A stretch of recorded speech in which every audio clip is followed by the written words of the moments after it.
Hadis, nećemo se mnogo zadržavati, govori o bitnoj stvari. Govori o traženju da se čine dobra djela i da se ostave loša djela. Odnosno, dakle, govori nam hadis o uklanjanju zla. Na koji način se otklanja zlo? Na koji način se otklanja zlo? Kratko komentarišem riječi u hadisu, odnosno cijeli hadis. Došlo je men ra'a minkum munkara. Ko od vas vidi neko zlo? Ko od vas? Muslimana. Muslimana. Ove riječi su upućene nama, muslimanima, vjernicima. Zato se na kraju spominje iman. Dakle, ko od vas muslimana vidi, uvjet je da vidimo, nije uvjet da istražujemo, uhodimo. Nisi zadužen za nešto tamo što se radi, da ti ideš ispitivati, provjeravati, utvrđivati, pa da to otklanjaš. Uvjet je da vidiš. Ili kažu da ti dođu pouzdane informacije toliko kao da gledaš. Da ti dođu svjedoci da se dokumentuje kao da gledaš svojim očima, da neko radi zlo. Tada. Iako opet kažu, kada se vidi svojim očima, onda negiraš rukom, jezikom ili na kraju srcem, ako ne možeš nikako drugačije, a kada ti dođu dokazi, jasni dokazi da neko čini zlo, kažu onda savjetuješ. Onda ne negiraš, jer opet nije na istom stepenu. Kao kad vidiš i kao da, i kada ti dođe pouzdan haber od svjedoka ili nekoga slično. Dakle, men ra'a minkum munkaran, ko od vas vidi, nije dozvoljeno ići uhoditi muslimane pod izgovorom naređivanja na dobro i odvraćanje od zla. Ne. Možda ponekad učiniš veće zlo nego što želiš. Poznato je slučaj Omera radijallahu ta'ala i drugi koji se spominju kod ovoga. Kaže, neko zlo, ko od vas muslimana, dakle, vidi svojim očima zlo.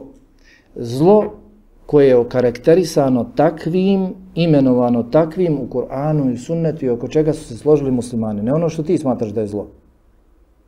Pa čovjeka, napadaš, koriš, savjetuješ i slično. Ono za što postoji dokaz da je zlo. I ono što ja i ti možda smatramo da je zlo. U našim očima je zlo. Ne, dakle, ono za što postoji dokaz. To se odvraća. Zašto postoji dokaz u Kur'anu i sunnetu da je dobro, dobro je. Zašto postoji dokaz da je zlo, zlo. Ne ono što ja i ti smatramo da je dobro ili što ja i ti smatramo da je zlo.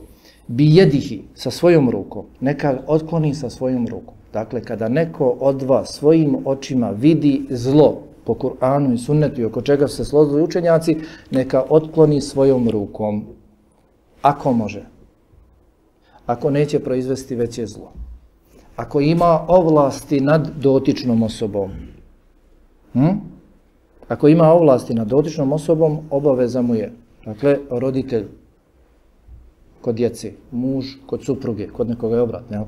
Muž kod supruge, roditelj kod djece, ne znam, imam u džematu, ne znam, čovjek koji ima firmu kod svojih radnika i slično, jer ima ovlasti nad njima. I bit će pitan za to, jel tako, kako je došlo u hadisu kod Buharije, kod Muslima, kod Buharije na nekoliko 8 mjesta spomenuto, ko od vas vidi, svi ste vi pastiri i svako će od vas biti pitan za svoje stado.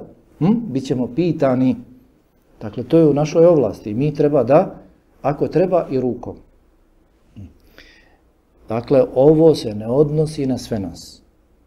Na onoga koji ima ovlast i na onoga ili onu situaciju koliko čovjek procijeni da neće izazvati veće zlo.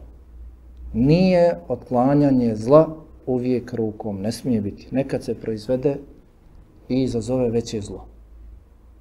U redu je nijet, u redu je namjera, želja i ostalo i bolite ali ako ćeš proizvesti veće zlo, čuli smo prošli puta, šteta. Kako se otklanja šteta? Ne smije istom, ne smije većom štetom, samo može manjom.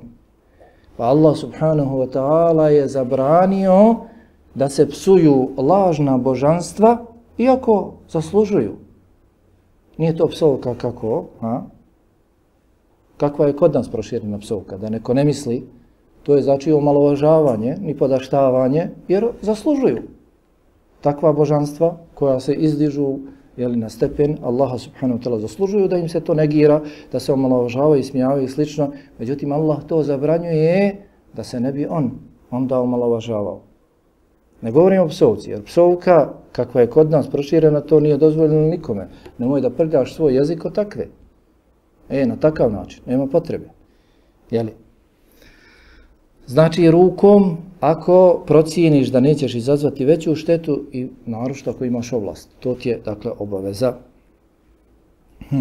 Ako ne može, dakle, ne možeš, nije u tvojoj ovlasti, proizvešćeš veće zlo i slično, onda febelisani, onda da ukoriš, da negiraš svojim jezikom. Da ukoriš, da negiraš svojim jezikom. Ako ne možeš ni to, onda svojim srcem. Onda da ukoriš svojim srcem, odnosno ne smiješ biti ravnodušan. I ovo je obaveza svih nas. Ovdje, dakle, nema proizvešću veću štetu. Tako, ovo je obaveza svih nas. Rukom nije u tvojoj ovlasti, ne možeš. Proizvešćeš veću štetu, dobro, nećeš rukom. Jezikom, opet ćeš možda proizvesti veću štetu, nemojte psovati, da ne bi Allah bio psovan, proizvećeš veću štetu, dobro, onda srcem. I to je obaveza svih nas. Obaveza svih nas. Niko ne može otvoriti svoje srce i zaprijeti. Niko ne zna šta je u tvome srcu. Dakle, obaveza svih nas je da srcem negiramo. Da srcem negiramo. وَذَلِكَ أَضْعَفُ الْإِيمَانِ. Dobro, šta znači onda riječi? Onda je to najslabiji vid imana. Najslabiji vid imana ako čovjek može rukom, može jezikom, a ostavi samo srcem. To je najslabiji vid imana. Ne misli se, dakle, čovjek ne može ni rukom, ne misli ni srcem, ne može rukom, ne može ni jezikom, može jedino srcem i to je najslabiji vid imana. Ne, to je ono što mu je preostalo. I to je obaveza. Kako da to bude najslabiji vid imana kad je obaveza to? Ne može ništa drugo. Ali čovjek može rukom, ne radi. Može jezikom, ne radi, ograniči se samo na srcem, prolazi pored birtije, nikad ništa, ne govori ljudima, ne savjetuje, ne doturi, nego samo srcem osuđuje, to je vadalik, Allahu liman. To je najslabiji vid imana. Misli se, dakle, na to.